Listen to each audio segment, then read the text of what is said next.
Morning po. Next on the list po ng mga seeds, sunflower. So this is roasted sunflower seeds. Ito po yung brand po niyan, Cha-Cha. Sa nutrition facts po nito, it says 4 grams po yung total carbohydrates pero meron po siyang 2 grams ng dietary fiber. So it means na yung net carbs po niya is 2 grams.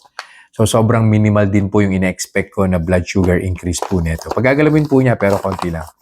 So same with yung butong kalabasa at saka yung butong pakwan, no? Same din po, 20 grams din lang po yung kakainin ko pero ang total po nito is 42 grams.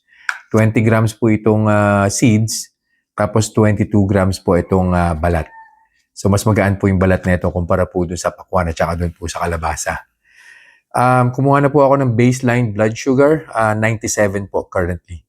Challenge lang po talaga pagkakakain po nito. Yung butong pakwan, almost 2 hours. Ito pong kalabasa, 1 hour po dun po sa pagbabalat, no? And then this one, it took me almost 1 hour din po para makakuha po ng 20 grams na buto.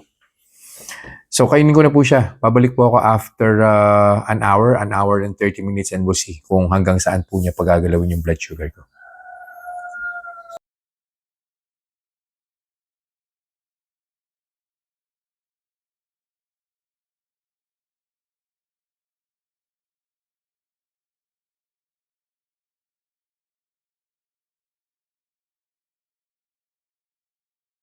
Conclusion na po tayo dun sa kinain ko pong sunflower seeds 2 hours ago. Nag-start po yung blood sugar ko 97 and then after an hour, umakyat po siya by 2 units, nag-99 po siya.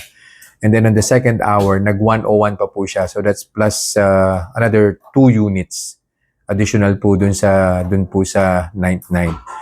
Well, it's considered fluctuation na lang po ng blood sugar yan. No? Probably in the next 10 or 15 minutes, bababa na po yan to less than 100. Okay naman po yung sunflower seeds. No? In fact, when I check the nutrition facts, and I think na-mention ko naman po to dun sa start po nung video, na 2 grams lang po yung net carbs po niyan. So talagang halos hindi po niya mapapagalaw talaga yung blood sugar ko. We still need to ensure na in moderation pa rin po palagi yung pagkain po natin ito.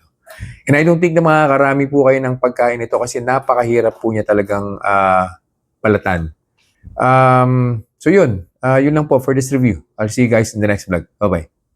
Reminders lang po, huwag pong mag-aanli. Always eat in moderation. Di po ako doktor, so whenever in doubt, konsulta po kayo sa doktor ninyo. And yung results po ng mga review na ginagawa ko, it may vary. So huwag niyo pong i-expect na yung resulta sa akin is magiging kapareho po ng resulta sa inyo. So yun lang po. Have a nice day.